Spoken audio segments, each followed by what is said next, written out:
Mic மோகன் சொல்றாங்க. Mic மோகன் என்ற பெயரே வந்து இளையராஜாவுடைய பாடல்களை அவர் சும்மா ஹம் பண்ணதுனால தான் அவருடைய படங்கள்ல அது பெயரே அவருக்கு வந்தது. அப்படி ரஜினி பாட்டு, கமலஹாசன் பாட்டு, கார்த்திக் பாட்டு அப்படின்னு தான் சொல்லுவாங்க. ஆனா இளையராஜாவுடைய இசை மட்டும்தான் எல்லாரும் இளையராஜா பாடல்னு சொல்லுவாங்க. ஒரு கொலைக்காரன் ஒருத்தனை குத்த போறான்னு வச்சுங்களேன், ஒரு கொலை பண்றதுக்கான ஒரு மனநிலையில இருக்கான்னா இளையராஜாவுடைய பாடல்கள் ஒரு 4 பாட்டு கேட்டானா அவன் அந்த மனநிலையிலிருந்து மாறுவான். கிராமங்கள் எல்லாம் நகரங்களை நோக்கி சென்று கொண்டிருந்த போது இளையராஜா நகரங்களை கிராமங்களை நோக்கி அழைத்தார் அப்படின்னு நான் கேள்விப்பட்டிருக்கேன். அத்தனை செல்வமும் உன்னிடத்தில் நான் பிச்சைக்கு செல்வது எவ்விடத்தில், ஒரு பாத்திரம் உள்ளது என்னிடத்தில். அட்வைஸ் பண்ணி பல சைக்காட்ரிஸ்ட், பல மனோதத்துவ நிபுணர்கள்லாம் சொல்லி உங்களை மாத்திரைகள்லாம் கொடுத்து பண்றத ஒரு ஒரு ஒரு இசையால ஒரு மனிதன் ஒரு மிகப்பெரிய ஒரு புரட்சி இங்க பண்ணிட்டு இருக்கான் இல்லையா. அவருக்கு நன்றி கடன் பட்டிருக்கு எல்லாரும். இளையராஜாவை நீ பிறந்த சமூகத்துக்கு நீ என்ன பண்ண, நீ பிஜேபியில எம்பியா இருக்க என்ன பண்ண, அவர் எதுவுமே பண்ண தேவையில்லைங்க. அவர் இசையால ஒரு மிகப்பெரிய ஒரு சமூக மாற்றத்தை இங்க ஏற்படுத்தி இருக்காரு. நட்சத்திரம் நகர் படம் நீங்க பார்த்துருப்பீங்கன்னு நினைக்கிறேன். அது ரஞ்சித் அவர்களுடைய படம். அவர் அதில் ஒரு சீன் வச்சிருப்பாரு, இளையராஜா பாட்டை வந்து பிடிக்காதவங்கள எனக்கு பிடிக்கணுன்ற அவசியம் கிடையாது சொல்லிட்டு கதாநாயகன் சொல்லுவாங்க. ஸோ அந்த கதாநாயகர் தலித் கேரக்டராக வந்து வடிவமைச்சிருப்பாரு. அப்போது தலித்துகள் வந்து இளையராஜா அவர்களை வந்து தன்மையப்படுத்த பார்க்குறாங்களா? தலித்துகள் மனிதர்கள் இல்லையா, அவங்க ரசனை இருக்காதா அவங்களுக்கு? இளையராஜா பாடல்களுக்கு அவங்க ரசிகர்களா இருக்க மாட்டாங்களா? எல்லாரும் மனிதான் அவங்க கொண்டாடுவாங்க. நீ கொண்டாடாத, உன் சமூகத்துல இருந்து கொண்டாட்டியா நாங்க அவர் பிராண்ட் பண்ணுவோன்றதே ஒரு வகையான மிரட்டல் தானே இது. சாதியா பார்க்கக்கூடிய, குறிப்பா இதை பண்ணது திராவிட இயக்கங்கள் வந்து பெரியார் திரைப்படத்துக்கு இசையமைக்கலன்ற ஒரு வன்மத்தை வச்சுட்டு இவங்க தான் அந்த உணர்வுகளை தூண்டி விட்டு இந்த பொது சமூகம் இப்போ இந்த இளையராஜாவை சாதிய ரீதியான கண்ணோட்டத்தில் பார்ப்பதற்கு சாதியவாதிகள் காரணமாக இல்லைங்க, முற்போக்கு பேசக்கூடியவர்கள் காரணமாக இருக்காங்க. மிகப்பெரிய ஒரு லிடியன் ஒரு பையன், அந்த பையன் வந்து அந்த சிம்போனிக்கு நோட்ஸ் எழுதி கொடுத்தான் அப்படின்னு சொல்லிட்டு அந்த பையனே நேர்ல வந்து விளக்கம் கொடுத்தாச்சு. எனக்கும் அதுக்கும் சம்மந்தம் இல்லை, அவர் எழுத சொல்ல நான் எழுதுனது அவர்கிட்ட காட்டி ஒரு ஆசீர்வாதம் வாங்கினேன் அப்படின்னு விளக்கம் கொடுத்துட்டா. அப்படி அதுக்கப்புறமாவும் இங்க இருக்கிறவங்களுக்கு என்ன போதாமை அப்படின்னு பாத்தீங்கன்னா, இவ்வளோ புகழும் பெருமையும் ஞானமும் அறிவும் இந்த சமூகத்துல பிறந்தவனுக்கு இருக்கிறேன். இப்ப எந்த வகையில அவரை குறை சொல்ல முடியல. அப்படி இன்னும் குறை சொல்றாங்கன்னா அதுக்கு காரணம் என்னவா இருக்க முடியும்? அந்த சோ கால்டு சொசைட்டி ஆதிக்கமான வன்மவாதிகள். உங்கள் வீட்டை பராமரித்து பாதுகாக்க அணுகுவீர் Nimmathi property management. Voice of Tamil Nadu பார்வையாளர்களுக்கு வணக்கம். இந்த ஒரு நேர்காணலில் நம்ம முழுக்க இசைஞானி இளையராஜா அவரை குறித்து தான் பேச போகிறோம். இசைஞானி குறித்து நம்மிடையே பேசுவதற்காக வழக்கறிஞரும் எழுத்தாளருமான சவிதா முனுசாமி நம்மிடையே வந்திருக்காங்க. அவங்கள வரவேற்று நிகழ்ச்சிக்கு செல்லலாம். வணக்கம். வணக்கம் பிரதாப். இசைஞானி இளையராஜா சிம்போனியை நிகழ்த்தி இருக்காரு. இந்தியாவிலே முதல் இசையமைப்பாளர் சிம்போனி நிகழ்த்தினது இவர் தான் சொல்லிட்டு சொல்லப்படுது. சிம்போனின்றது உலகத்திலே வந்து ரொம்ப சொற்பமான நபர்கள் தான் அதை நிகழ்த்துவாங்க. ஏன்னா அந்தளவுக்கு இசை ஞானம் வந்து அதிகமாக இருக்கணும். இவர் இசை ஞானியாகவே இருக்கார். இளையராஜாவுடைய வருகை இந்த தமிழ் சினிமாவுக்கு எவ்வளோ முக்கியமானதாக நீங்கள் பார்க்குறீங்க? எத்தனையோ இசையமைப்பாளர்கள் இந்த தமிழ் சமூகத்துல தோன்றியிருக்காங்க. மெல்லிசை மன்னர் MS விஸ்வநாதன்ல இருந்து பல இசைக்கலைஞர்கள் இந்த சினிமா துறையில இருந்தாலும் இளையராஜாவுடைய இசை என்பது இந்த தமிழ் சமூகத்திற்கு மிக முக்கியமான ஒரு இசை. இதை எப்படி நான் சொல்றேன்னா, ஒரு ஆன்மீகம் பாணியில ஒரு தியானம் என்றால் என்ன என்று தெரியாத ஒரு பாமரனுக்கு கூட இளையராஜாவுடைய பாடலை கேட்கும்போது அந்த தியான நிலையை உணரக்கூடிய ஒரு நிலை மாற்றம் உடல்ல ஏற்படும். அவருடைய பாடலை கேட்கும்போது ஒரு ஒரு ஒரு கோபத்துக்கு ஒரு இசை வடிவமைக்க முடியுமா? ஒரு புரட்சி பண்றதுக்கு ஒரு இசையை வடிவமைக்க முடியுமா? புரட்சியான ஒரு சிந்தனையை அவனுக்கு விதைக்கிறதுக்கு ஒரு பாடல் வரிகளை வச்சு கொண்டு வரலாம். பட்டுக்கோட்டை கல்யாண சுந்தரனார்லாம் பாடல் எழுதி புரட்சியை தூண்டினாரு. ஆனா ஒரு இசையாலே ஒரு மனிதனுக்கு புரட்சியை உருவாக்க முடியும். ஒரு இசையாலே ஒரு மனிதனுக்கு அவனுடைய மானுடத்தை உசுப்பி விட்டு அழ வைக்க முடியும். ஒரு இசையால ஒரு மனிதனை ஆற்றுப்படுத்த முடியும். ஒரு ஒரு ஒரு பட்டர்ஃப்ளை இருக்குன்னு வச்சுக்கோங்க, ஒரு பட்டாம்பூச்சி அது பறக்குதுன்னா அந்த பறத்தலுக்கான ஒரு இசை, ஒரு அது பறந்த அந்த ரெக்கையை விரிச்சு அது எப்படி இருக்கும்? பறக்கிறது.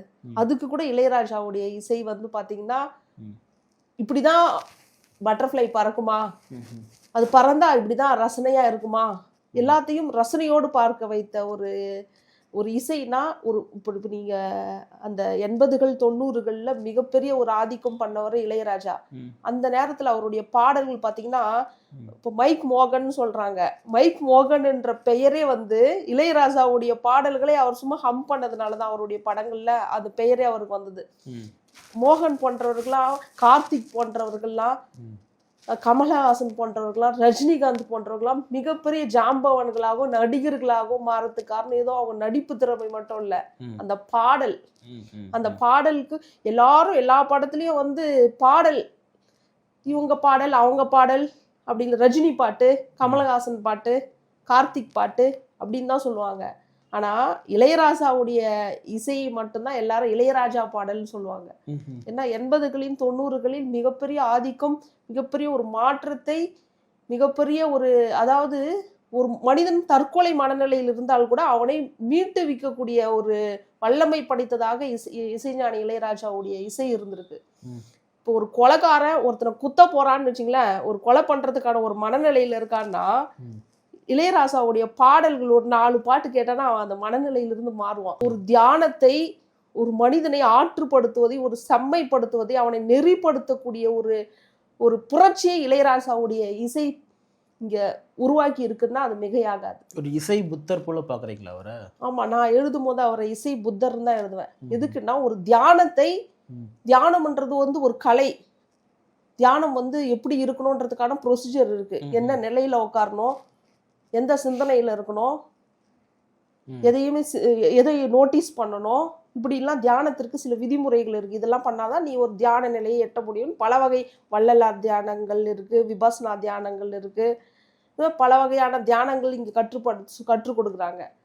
அப்போ தியானம் என்றால் என்னவென்றே தெரியாத ஒரு பாமரனுக்கு கூட இளையராஜாவுடைய பாடலை கேட்டால் அந்த தியான நிலையை உடனும். அப்போ புத்தனுக்கு இணையாக நான் யாரையும் ஒப்பிடவே மாட்டேன். ஆனா இளையராஜாவுடைய இசை அந்த மாற்றத்தை இந்த சமூகத்துல தானாகவே தோற்றுவித்திருக்கிறதுன்னு சொன்னா அதனாலதான் அவரை நாங்க இசை புத்தர், சித்தர்ன்னு சொல்றோம்.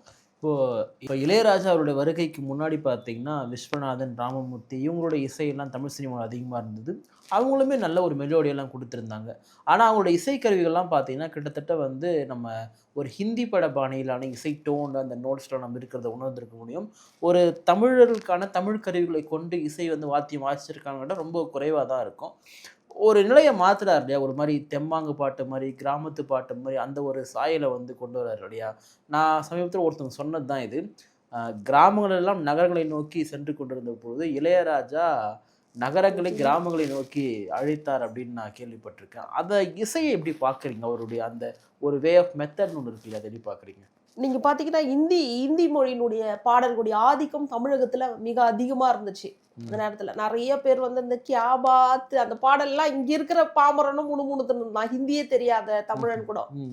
அப்போ இந்தி மொழியின் ஆதிக்கம், அந்த பாடலுடைய ஆதிக்கம் அதிகமா இருந்த இந்த தமிழகத்துல தமிழ் பாடல்களை நோக்கியும் கிராமத்து மண் வாசனையை நோக்கியும் மக்கள் படும் பாட்டை நோக்கியும் நகர்த்தியது வந்து மிகப்பெரிய ஒரு ரெவல்யூஷன் சொல்லலாம். அந்த ரெவல்யூஷனை 80களில் ஆரம்பிச்சவர் இளையராஜா.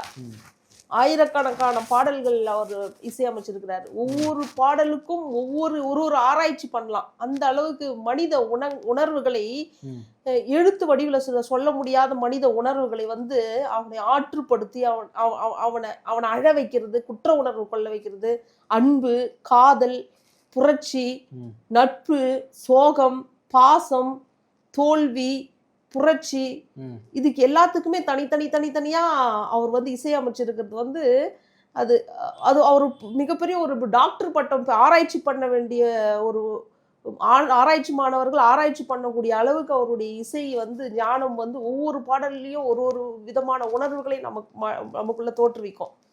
இப்போ எனக்கே நான் சினிமாவை அதிகமா வெறுக்கிறாள். நான் சினிமாக்களை, இளைஞர்களை மழுகடிக்கக்கூடிய வேலையை இன்னைக்கு சினிமா தான் செஞ்சிருக்கு. பால் உணர்வுகளை தூண்டக்கூடிய பாடல்கள், வரிகள். இன்னைக்கு எடுத்துக்கிட்டீங்கன்னா ஒரு டிஜே மாதிரி சவுண்டு, பாடல் வரிகள் கேட்காத மாதிரி இசை ஆதிக்க சொல்லி டம டம டம டமான ஒரு இறைச்சலாவோ டிஸ்டர்பன்ஸாவும் இருக்குது இன்னைக்கு இருக்கிற இசைகள்லாம். ஆனா நீங்க இளையராஜாவுடைய இசையை கேட்டு பாருங்க, நீங்க பாடலே வரிகளே தேவையில்ல. சில பேர் நினைச்சுன்னு இருக்காங்க வரிகள் போட்டாதான் அவருக்கு அப்படி. இளையராஜாவுடைய பாடல்களை நீங்க அந்த அந்த வரிகள் இல்லாமயே டியூனை மட்டும் நீங்க கேட்டு பாருங்க, ரொம்ப அழகா உணர்வீங்க நீங்க. இப்போ சினிமாவையே நேசிக்காத, சினிமா படங்களையே பெருசா ஒன்றும் விரும்பாத, சினிமாவுக்கவே கூடாத இளைஞர்கள் சினிமாவுக்கு அடிமையா இருக்கிறாங்கன்னு பேசக்கூடிய என்னை போன்றவர்களே இளையராஜா பாடல்களுக்கு அந்த இசைக்கு அடிமையா இருக்கிறோம்னா அந்த அளவுக்கு ஒரு மிகப்பெரிய ஒரு மானுட சமூகத்தில் ஒரு மனிதனை நன்னெறிப்படுத்தி. இப்ப ஒரு மனிதன் ஒருத்தரை கூலிப்படை ஒருத்தன் கொலை பண்ண போறான், இளையராஜாவுடைய பாட்டை ஒரு 4 பாட்டை நீங்க போட்டு காட்டினீங்கன்னா அவன் மனசு மாறும். அவனை காதல் உணர்வு கொள்ள வைக்கும். காதலே அரும்பாதவனு கூட காதலே தப்பு, ஆணவ படுகொலை பண்றவன் அவனை கூட ஒரு இளையராஜா பாடல் ஒரு 4-5 பாடல் ஒரு படத்துல காதலுக்கு எதிர்ப்பு தெரிவிக்கிறான். என்ன படம்னு தெரியல, தமிழ் படம். கட்டி போட்ட வச்சு ஒரு நாள் ஃபுல்லா காதல் படத்தை போட்டு காட்டுவாங்க. அப்ப அவன் வந்து ரொம்ப அதை பார்த்து பார்த்து மாறிடுவான். பிரசாந்த் நடிச்சிருப்பாரு. அந்த மாதிரி வந்து இளையராஜாவுடைய பாடல்களை இந்த ஆணவ படுகொலை செய்யறவனுக்கு கூட ஒரு 4-5 பாடல் அவன் கேட்டான்னா கத்தி கீழே போட்டுருவான்.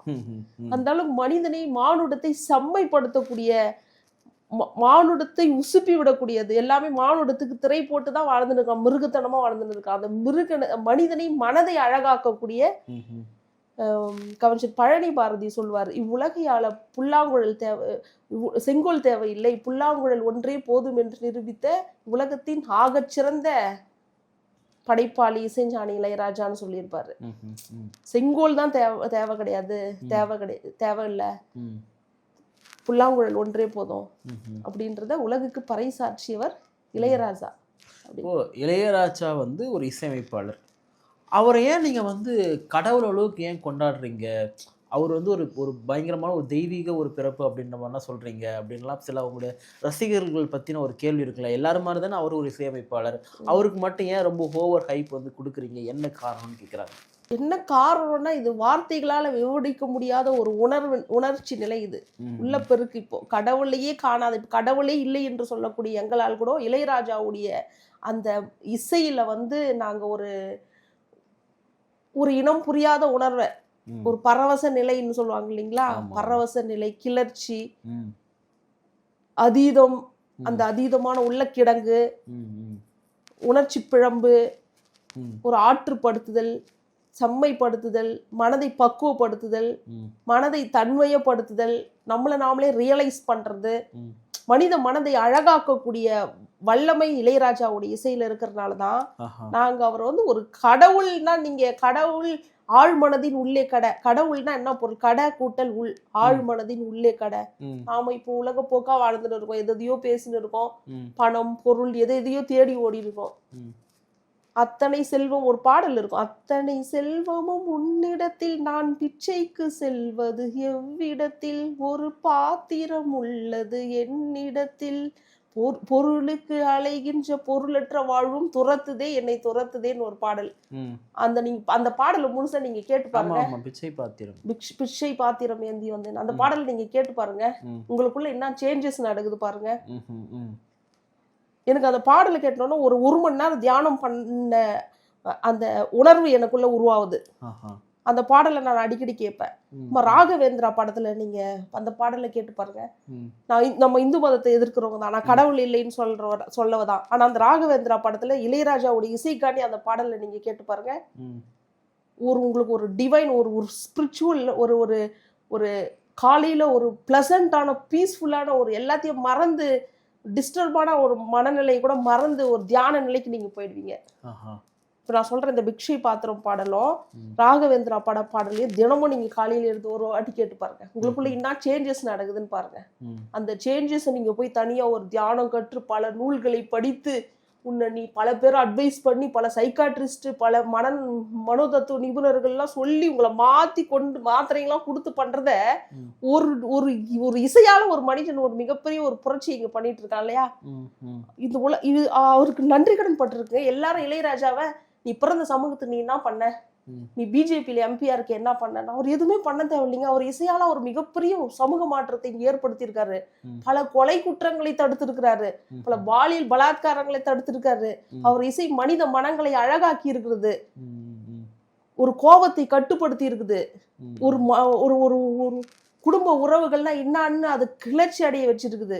பாசம், அண்ணன் தங்கை பாசம் பத்தி, தேகம் வேறு ஆகலாம் ஜீவன் ஒன்று தானமா, அன்பு கொண்டு பாடிடும் அண்ணன் என்னை பாரமா. அந்த பாட்டை நீங்க பார்த்தா போதும், உங்களுக்கு தங்கச்சி மேல உங்களுக்கு பாசமே இல்லையானாலும் பாசம் வந்துடும். அந்த ஒரு மேஜிக்கை பண்ணக்கூடிய ஒரு ஆற்றல் தான் இளையராஜாவுடைய இசையில இருக்கு. வரிகளே தேவையில்லை அதுக்கு, நீங்க வரிகளும் அதுக்கு கூடுதல் பலம் சேர்க்குதே ஒழிய அந்த வரிகளே இல்லாம நீங்க அந்த இசையை கேட்கலாம். ஆனா இசையே இல்லாம நம்ம வெறும் வரிகளே எந்த பாடலாலையும் அதனுடைய தன்மை உணர முடியாது. ஏன்னா இசைக்கு மயங்காத உயிர்களே இல்லை. காற்றிலும் பதம் பிடித்த யானையை கூட ஒரு பறை கொண்டு இசைத்து தான் அதனுடைய மதத்தை கூட அடக்குறாங்க. அப்போ இசைக்கு மயங்காத உயிர்களே இங்க கிடையாது. இளையராஜாவுடைய பாடல்களை ஒரு சாகும் தருவாயில இருக்கிற ஒருவரை அந்த பாட்டு போட்டே உயிர் பிடிச்சிருக்காங்க, உயிர் வந்திருக்கு. மிகப்பெரிய மேஜிக்லாம் அவருடைய இசை இங்க சமூகத்துல பண்ணின்னு இருக்கு. இளையராஜா வேற நாட்டிலயும் ஒரு கவிஞர் மேத்தா சொல்லுவாரு, அவர் ஒரு வங்கதேசத்திலோ இல்ல வேறு நாட்டிலயோ பிறந்திருந்தா கொண்டாடி திருத்திருப்பாங்க இளையராஜாவை. அவர் இங்க பிறந்தனாலதான் அவரை ஒரு கலைஞனாக பார்க்காமல் சாதியாக பார்க்கக்கூடிய ஒரு கேவலமான ஒரு நடைமுறை இந்த சமூகத்துல இருக்கு. இன்னைக்கு ஊடகத்துல பாத்தீங்கன்னா இந்த கலைஞனாக பார்க்காம அந்த கலைஞன் என்ன, எங்க பிறந்தான், எந்த பின்புலத்திலிருந்து வந்தான், இந்த சாதியிலிருந்து பிறந்தான்ற ஒரு ஆராய்ச்சியை இந்த தமிழ் சமூகம் இன்னைக்கு பண்ணிட்டு இருக்கு. இப்போ இளையராஜாவை அப்படி பார்க்குறாங்க நீங்கள் சொல்கிறீங்கன்னா, இளையராஜாவை எல்லாருமே கொண்டாடுறோம், அவர் என்ன சமூகம் அப்படின்லாம் யாரும் பார்க்கறது இல்லை, எல்லாருமே தானே கொண்டாடுறோம். எல்லாருமே கொண்டாடுறாங்க, அவருக்கு எல்லா சமூகத்திலையும் ரசிகர்கள் இருக்கிறாங்க. இல்லை, இந்த கேள்வி நீங்கள் வச்சதெல்லாம் வைக்கிறேன். நான் நட்சத்திரம் நகர்கிறது படம் நீங்கள் பார்த்துருப்பீங்கன்னு நினைக்கிறேன். அது இயக்குனர் ரஞ்சித் அவர்களுடைய படம். அவர் அதில் ஒரு சீன் வச்சுருப்பார், இளையராஜா பாட்டை வந்து பிடிக்காதவங்கள எனக்கு பிடிக்கணுன்ற அவசியம் கிடையாது சொல்லிட்டு கதாநாயகி வந்து சொல்லுவாங்க. ஸோ அந்த கதாநாயகர் தலித் கேரக்டராக வந்து வடிவமைச்சிருப்பார். அப்போது தலித்துகள் வந்து இளையராஜா அவர்களை வந்து தன்மையப்படுத்த பார்க்குறாங்களா? அவர் வந்து ஒரு பொதுவான ஒரு நபர், அவரை வந்து ஏன் இவங்க தனக்கான ஒரு நபராக சித்தரிக்க முயற்சி பண்ணுறாங்க, இதனால் வந்து பிற சமூகத்தினுடைய வெறுப்பு அவருக்கு ஏற்படலைன்னு கேட்குறாங்க. அப்படி நாம அதை ரெண்டு விதமா எடுத்துக்கலாம்.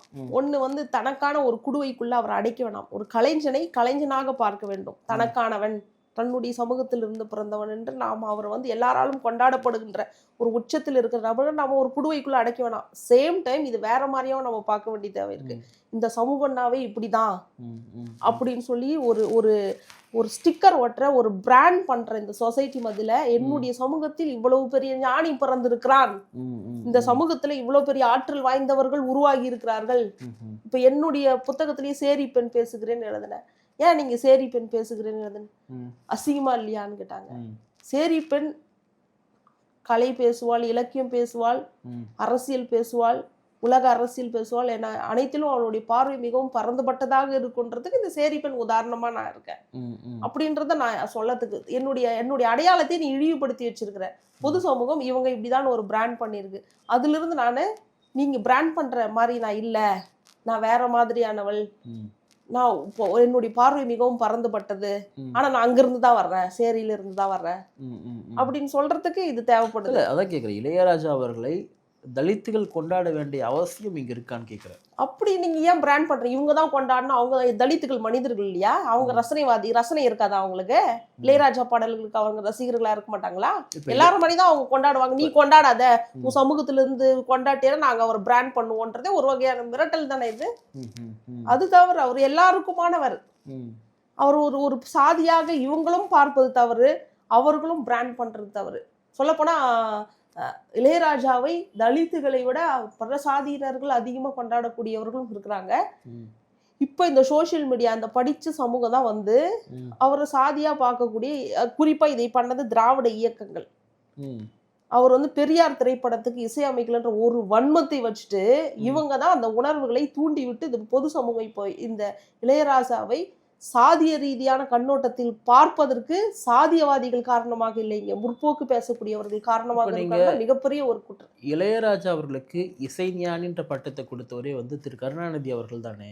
நம்ம அப்போ திராவிட இயக்கம் சொல்லிட்டு ஒட்டுமொத்தம் சொல்லும்போது திரு கருணாநிதி அதில் வராரு இல்லையா? அதனால் நீங்கள் ஏன் ஒரு பிராண்டுக்கு அப்படி நம்ம பேர் வைக்கணும்னு சொல்ல வரேன் நான். அவர் விமர்சனம் பண்ணுறவங்களுக்குலாம் திராவிட இயக்கம் தான் காரணம்னு சொன்னால் அது ஏற்புடையதாக அப்படி இருக்குமா? இல்ல. இப்போ பெரியார் திடல்ல நீங்க எடுத்தீங்கன்னா, அந்த திடல்ல திராவிட கழகத்தை சேர்ந்தவங்கலாம் ஒரு சொற்பமான எண்ணிக்கை உள்ளவங்க இந்த குற்றச்சாட்டை இப்போ வரல வச்சுன்னு இருக்கிறாங்க. ம்ஹும். அதே திரைப்படத்தை தெலுங்குல அவங்க எடுக்கும்போது ம்.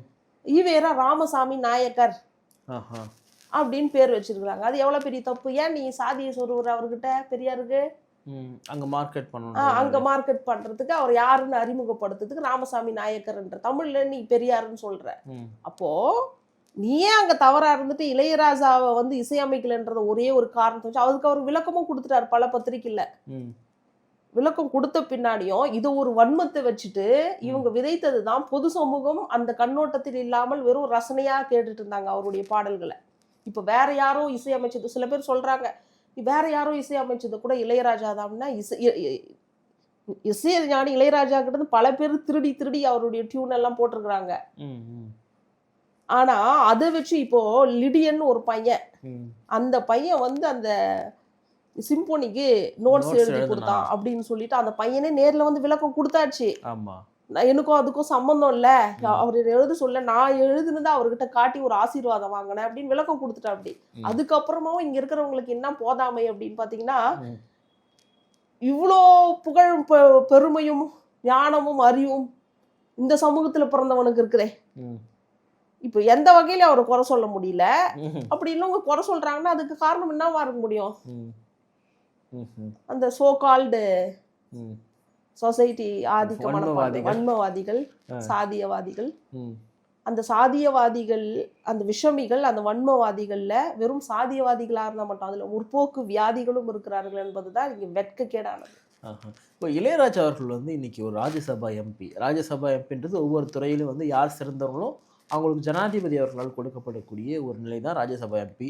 எனக்கு தெரிஞ்சு அவர் அதை விடலாம் மேலே போயிட்டார். நம்ம பிரதமர் குடியரசுத் தலைவர் கூட மேலே போயிட்டார்னு வச்சுங்களேன். அவர் அந்த ஒரு ஸ்தானத்தில் வந்து வச்சுருக்காங்க. அவருக்கு வந்து பிஜேபி கவர்மெண்ட் வந்து கொடுக்குது. அதை வந்து விமர்சனம் பண்ணுறாங்க. இவர் வந்து ஒரு சனாதன சக்திகள் கூட இருக்கார், பிஜேபி மனப்பரமையில் வந்து இருக்கார், இதெல்லாம் வந்து எப்படி ஏற்புடையதாக இருக்கும், இவருக்கு இதெல்லாம் தெரியாதா, இவருமே வந்து இப்படி தானா அப்படின்ற விமர்சனங்கள்லாம் அரசியல் ரீதியாக அவர் மேலே எழுப்பப்பட்டது எப்படி பார்க்குறீங்க? இது வந்து அவருக்கு கொடுக்குற கௌரவம் தான் அது. அந்த எம்பி பதவின்றது அவர் சனாதனவாதிகளா இருந்திருந்தா ஏன் அவருடைய பாடல்களை பாருங்க, நீங்க என்னென்ன பாடல்கள் பாடியிருக்கேன்னு. தமிழே அமுதே அழகி, தமிழே அமுதே அழகிய மொழியே எனதுயிரே, அதுக்கு இசையமைச்சிருப்பாரு. இதான் தமிழுக்கு அவர் ஆற்றிய மிகப்பெரிய பங்கு. நீங்க வெறும் அந்த தமிழை நீங்க அந்த பாடலை அவர் இசை இல்லாம நீங்க கேட்டீங்க அது ரீச் ஆகாது மக்கள் கிட்ட, வெகு ஜனங்கள் கிட்ட போய் சேராது. ஆனா அவருடைய இசையினால அது வெகு மக்கள் கிட்ட போய் சேரும். நானே முணுமுணுப்பேன், அந்த அளவுக்கு ஆற்றல் வாய்ந்தது அவருடைய இசை. இன்னொன்னு எடுத்துக்கிட்டீங்கன்னா, அந்த மனிதா மனிதா உன் விழிகள் சிவந்தால் அந்த பாட்டு எடுக்க, போராடடா ஒரு வாழேந்தடா.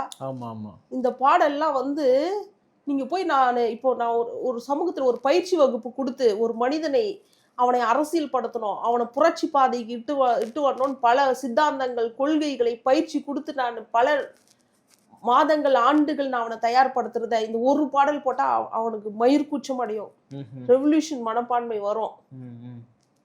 அந்த அளவுக்கு அவருடைய இசை வந்து மிகப்பெரிய ஒரு சமூகத்துல ஒரு ரெவல்யூஷன் பண்ணியிருக்குன்னு நான் சொல்லுவேன். அதனாலதான் அவருக்கு இசை புத்தர் அப்படின்னு சொல்றோம். மனித மனங்களை செப்பனிட்டவர், மனித மனங்களை தியானத்தால் செப்பனிட்டவர் புத்தர், தன்னுடைய இசையால் செப்பனிட்டவன் இளையராஜா. அப்போ இங்க மிகப்பெரிய ஒரு சேஞ்ச் அவர் பண்ணியிருக்காரு, மறைமுகமா பண்ணியிருக்காரு. இது வந்து மிகப்பெரிய ஒரு ரிசர்ச், இதை ஆய்வுக்கு உட்படுத்தணும். மனித மனங்களை எதனால இளையராஜா இங்க கொண்டாடப்படுறார், அவர் இசை சமூகத்தில் என்ன மாதிரியான உளவியல் மாற்றங்களை சமூகத்தில் ஏற்படுத்தி இருக்கிறது ஒரு மிகப்பெரிய ஒரு ஆராய்ச்சி பண்ணக்கூடிய அளவுக்கு அவருடைய பாடல்கள் இருக்கு. அவரை கொண்டு போய் சனாதன சக்தின்னு ஒரு குடுவைக்குள்ள அடிச்சு என்ன பண்ணியிருக்காரு, அவரு சமூகத்துக்கு நல்லதுதான் பண்ணியிருக்காரு. அவர் பாட்டுக்கு எப்பவுமே இசையால வாழ்ந்துட்டு இருக்காரு. ஊறி போயிட்டு இசையால ஒரு வாழற மனுஷனை எத்தனை வந்து அவரு அந்த சிம்போனிக் இசை அமைக்கிறதுக்காண்டி லண்டன் போறாரு. இந்த ஊடகம், இந்த கேவலமான ஊடகம் என்ன போய் கேள்வி கேக்குது, தேவா வந்து ஆமா ஆமா இல்ல அதுவே ரொம்ப வன்மமான ஒரு கேள்வி. ரெண்டு பேருக்குள்ளே ஒரு முரணை ஏற்படுத்துறாங்க. தேவா வந்து வேணான்னு சொன்னாரே, நீங்க வந்து வேணும்னு சொல்றீங்களே, என்னது காப்பிரைட். இந்த கேள்வியை போய் அப்போ விமானத்துல போறாரு அவர் சிம்போனி இசைக்கிறதுக்கு. தமிழனினுடைய பெருமையை, இந்தியாவினுடைய பெருமையை உலக அரங்கில் ஒரு மொசாட்டாவும் ஒரு பீத்தோவன் போன்ற உலக இசை மேதைகள் இசையமைத்த இடத்தில் ஒரு இளையராஜா இங்கிருந்து லண்டனுக்கு போறாரு. அது தமிழனுக்கு எவ்வளவு பெரிய பெருமை. தமிழனுக்கு இந்தியாவின் பெருமையை உலக அரங்கில் ஏற்றிருக்கிறார். குறிப்பாக தமிழனின் பெருமையை உலக அரங்கில் ஏற்றிருக்கிறார். தமிழுக்கும் இந்த இந்தியாவுக்கும் இளையராஜா சார்ந்த சமூகத்தில் பிறந்த நாங்களும் நிறைய சமுதிரம். ஆனா இந்த வயல்ல மலத்தை கலந்து எங்களை குடிக்க வச்சிருக்கு. இளையராஜா அவர்கள் பத்தின விமர்சனம் ஒன்று வருது. என்னன்னா, இவர் எப்பவுமே தான் அப்படின்ற ஒரு விஷயத்துல பேசுறாரு, தனக்கு தான் எல்லாமே தெரியும்னு சொல்லிட்டு பேசுறாரு, எதிரிலர்களுக்கு அறிவே இல்லை சொல்லி நினைச்சிட்டு பேசுறாரு அப்படின்ற விமர்சனங்கள் ரொம்ப ஆரம்ப காலத்துல இருந்தே வந்துட்டு இருந்தது இல்லையா? அதை எப்படி பாக்குறீங்க நீங்க? ஒரு மனுஷனை அந்த மனிதன் எவ்வளோ ஒரு விஷயங்கள் பண்ணியிருக்காரு, இசையிலேயே மூழ்கி இருக்காரு. அந்த அளவுக்கு அவர் கொண்டாடப்படவில்லை என்கின்ற ஆதங்கம் அவர் உள்ளுக்குள்ள இருக்கும். பாரத ரத்னா விருது இன்னும் கொடுத்து அவருக்கு கௌரவிச்சிருக்கணும். ஆனா இன்னும் அவருக்கு அந்த விருது கூட கொடுக்கப்படல. அப்போ அவருக்கு பின்னாடி வந்தவங்களுக்கு எல்லாம் நீங்க கொடுத்துருக்குறீங்க. டிஜே மாதிரி இசை போட்டவங்களுக்கு எல்லாம் கொடுத்துருக்கீங்க. ஒரு இசையை நம்ம குறைச்சு மதிப்பிடல. எல்லாரும் இசையிலயும் ஒரு நம்ம லைக்கிறோம் தான். ஆனா இளையராஜாவை போன்றவர்களை வைத்துக்கொண்டு அவருக்கு பின்னால் வந்தவர்களுக்கு எல்லாம் நீங்க கொடுத்துன்னு இருக்கீங்க. அந்த அளவுக்கு அவர் கொண்டாடப்படவில்லை என்கின்ற ஆதங்கம் அவருக்கு இருக்குமா இல்லையா? இருக்கட்டும். சரக்கு உள்ள இடத்துல தான் செருக்கு இருக்கும். அவர் சில இடத்துல திமிரா பேசுறாருன்னா, அப்போ இளையராஜாவுக்கு ஞான செருக்குன்ற நோக்கில யாரும் பாக்குறது இல்ல. மற்ற எவ்வளோ பேர் செருக்கை காட்டுறாங்க. அது அவங்க வசதியானவங்க, அவங்க பணக்காரர்கள், அவங்க நல்ல பொசிஷன்ல இருக்காங்க, அவங்க அதிகாரத்துல இருக்காங்க அப்படின்னு எடுத்துக்க கொள்ளக்கூடிய இந்த சமூகம் இளையராஜாவை மட்டும் குத்தம் சொல்லிட்டே இருக்காங்க. ஏன் காரணம்னா, உனக்கு இருக்கலாமா இது? நீ இந்த இதுல இருந்து வர்றிய, நீ உனக்கு இருக்கலாமா அப்படின்ற பெரிய மனப்பான்மை தான் அந்த உளவியல். சாதிய உளவியல் தான். உனக்கு இருக்கலாமா திமிரு அப்படின்ற அவருக்கு தான் இருக்கும். அவர் அழகா பேட்டிக்கு பதில் சொல்லியிருக்காரு. ரொம்ப பிடிச்சிருக்கு. எனக்கே திமிரு இல்லையனா, எனக்கே வேற யாருக்கு திமிரு? குறை சொல்றவனு உனக்கு நீ எதுவுமே பண்ணாம என்ன குறை சொல்லிட்டு போயிருக்கிறேன். நான் இவ்வளவு சாதிச்சிருக்கிறேன், எனக்கு திமிரு இருக்கு வேணவா? உனக்கே அவ்வளவு திமிரு இருக்கும்போது எனக்கு திமிரு இருக்கும் தான் சொல்லியிருக்காரு. ஆமா, வேணும். ஞான செருக்கு வேணும். சரக்கு உள்ள இடத்துல தான் செருக்கு இருக்கும். அவர் இசையில மூழ்கி இருக்காரு. அவர்கிட்ட போய் தேவையில்லாத கேள்விகளை வைக்கிறது, தேவையில்லாத வினாக்களை எழுப்புறது, அவருக்கு உலகம் எப்படி இருக்குதுன்னு உலகப்போக்கு எப்படி, அவரு உலகப்போக்கா நம்மள மாதிரி எல்லாத்தையும் கவனிச்சுட்டு, அரசியலை கவனிச்சுட்டு, தினம் சமூகம் எப்படி இருக்குதுன்னு பார்த்துட்டு, சோசியல் மீடியாவை பார்த்துட்டு அந்த மாதிரிலாம் அவர் இல்லை. அவரு ஆராய்ச்சி பண்ணி இசையிலேயே மூழ்கி இசையாவே வாழறாரு. அவங்க மகள் இறந்தது, அவங்க மகளுக்கு உடல் பிரச்சனைகள் ஏற்பட்டது கூட அவருக்கு தெரியாத அளவுக்கு அவர் இசையால மூழ்கி போயிருக்கிற ஒரு மனுஷனை நீ வெளியே உலகப்போக்கா கேள்விகள் கேட்டு அவர் அதுக்கு முரணான பதில் சொன்னாருன்னு சொல்லிட்டு ஒரு 82 வயது முதியவரை வச்சு அவர் சாதிச்சுட்டு வந்திருக்காரு. அவரை கொண்டாட வேண்டிய சமூகம் அந்த லிடியன் என்ற ஒரு சின்ன பொடி பையனை வச்சு புண்படுத்தி காயப்படுத்தின்னு இருக்காங்க. அது அவர் எதுவும் பண்ணாது. அவரு அந்த நிலையை கடந்து வேற நிலையில இருக்காரு. அவர் மனதே வேற ஒரு ஒரு ஒரு ஒரு ஞானியோட மனநிலையில இருக்காரு, ஒரு யோகியோட மனநிலையில இருக்காரு. அவர் அது எதுவும் பெருசா பாதிக்காது. ஆனாலும் அவரை இந்த கொண்டாட்டங்கள் அவருக்கு போதாது. விமான நிலையத்துல போய் அமைச்சர் தங்கம் தென்னரசு வரவேற்றாங்க. அது ரொம்ப ரொம்ப கம்மி. அது அவர் சாதிச்சுட்டு வந்ததுக்கு பெரிய விழாக்கள் கொடுத்துருக்கணும். இந்த நாட்டுல இருக்கிற எல்லா விருதுகளையும் எடுத்துட்டு போய் அவர் பாதத்துல சமர்ப்பிச்சா கூட அது மிக குறைவான ஒரு கௌரவம் தான் நான் சொல்லுவேன்.